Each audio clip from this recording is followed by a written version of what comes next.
Yo, what's up guys? It's Noah here, and in today's video, we're going to be talking through some player props I like on Prizepicks for today's MLB slate on Saturday, July the 26th. We got a full 15-game slate here for Saturday, and I've got some early player props that I like for this slate.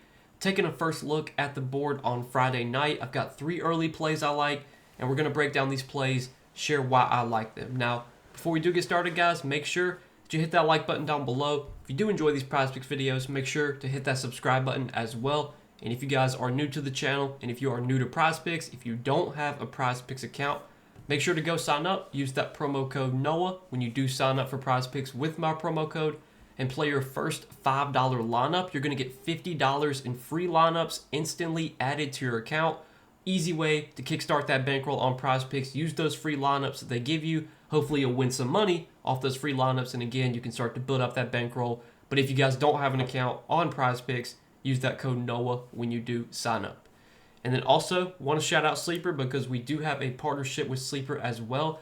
You guys can go download the Sleeper app. Use promo code NOAH over there. You'll get your first deposit matched up to $100. So if you want to deposit, $50, Sleeper will match that. They'll give you an additional $50 to play with. You want to deposit $100, they'll match that, give you an additional $100 to play with. So you can kind of choose how much you want to put in on that initial deposit, but whatever you do deposit, it is matched up to $100.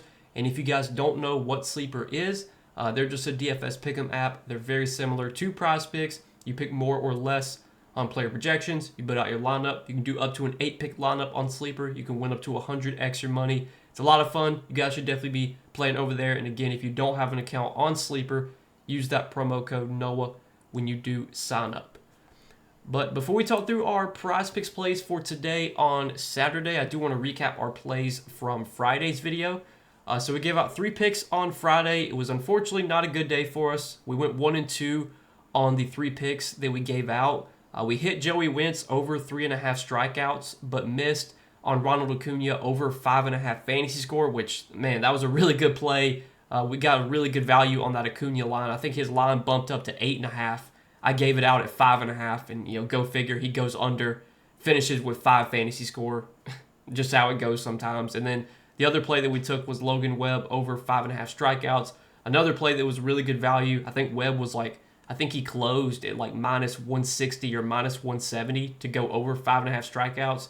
And he got destroyed on Friday night, gave up like 6 runs, only pitched like 4 innings. I think he had 4 strikeouts in 4 innings, but it is what it is. Not a good day for us Friday, but we're going to bounce back and get back at it here for this slate on Saturday, guys. So again, I've got 3 early plays for Saturday. Let's go ahead and talk through them. So the first 2 props that I do like for today are going to be hitter fantasy scores, and we're going to look at doing a correlated stack. So on Prizepicks, you are able to take multiple hitters, overs on the same team, or unders, however you want to play it. And there's correlation with taking multiple hitters from the same team, because in scenarios where teams score a lot of runs, obviously, those runs are going to be coming from the hitters. Guys are going to be getting on base. The teammates are going to be driving them in, and you can find spots to where you can look to do like stacks. So you can take either, if you think if the team scores a lot of runs, you could take their overs. If you think they're going to get shut out and not score any runs, you could look at taking their unders. It kind of goes both ways. But there's a team that I like to put up some runs tonight. It's the Orioles. I think the Orioles were in a really good spot facing Antonio Senzatella. Senzatella has been probably one of the worst, if not the worst, starting pitcher in the league this year. Has a 6.75 expected ERA, which ranks bottom. It's basically like towards the bottom of the league, his expected ERA. His expected batting average is 331, which ranks towards the bottom of the league.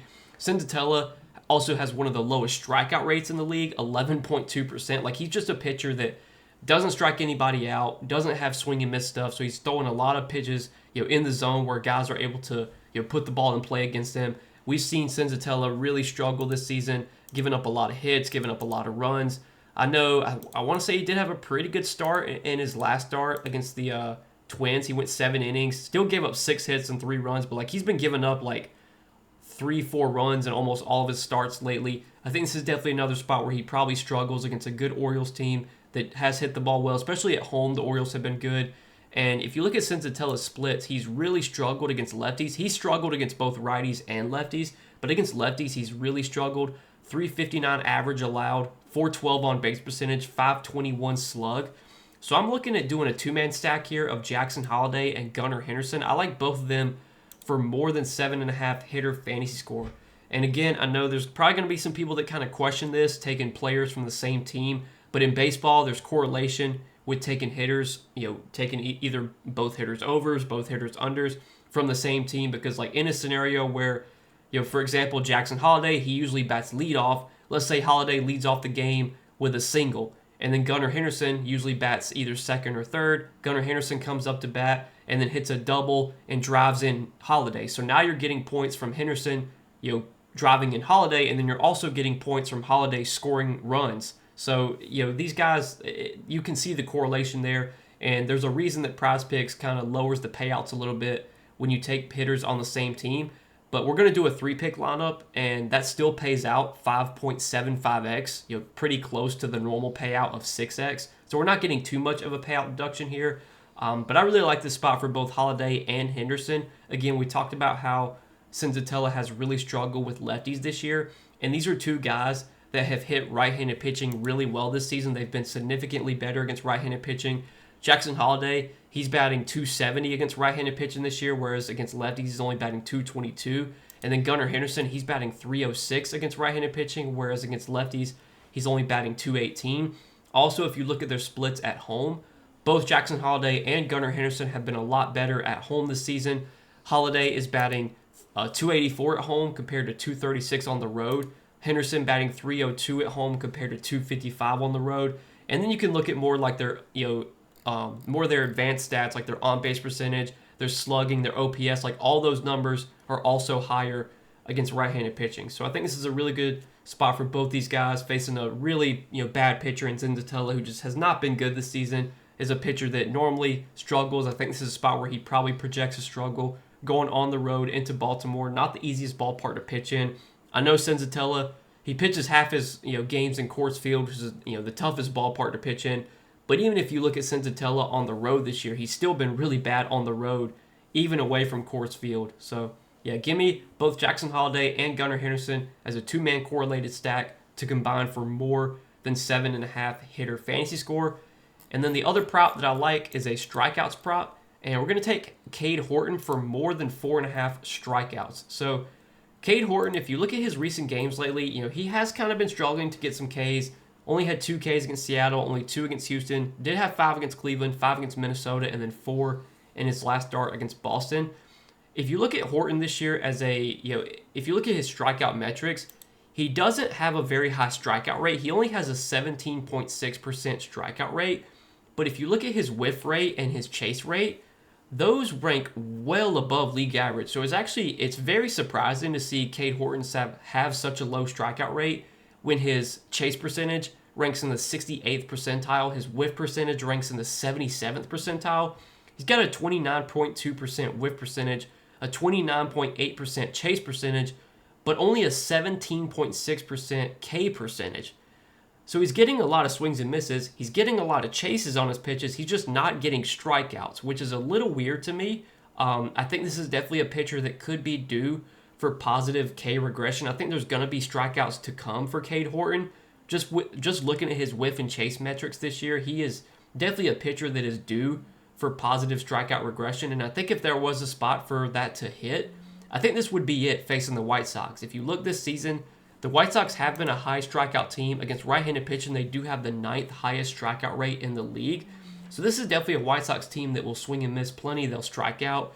And Horton's a pitcher that I'm a little bit optimistic on being a better strikeout pitcher than he has been. I don't think he's going to continue to be a 17% K guy like the rest of the season. I mean, I want to take a look at his minor league stats because I want to say in the minor leagues, he actually had a pretty decent strikeout rate. So let's see. So like in AAA this season, let's see, in 2025 in AAA, he had a 30% strikeout rate. Last year in the minor leagues, he had a 28% strikeout rate. He had a 27% strikeout rate in AAA last season. So like he was a 25 to 30% K guy in the minor leagues.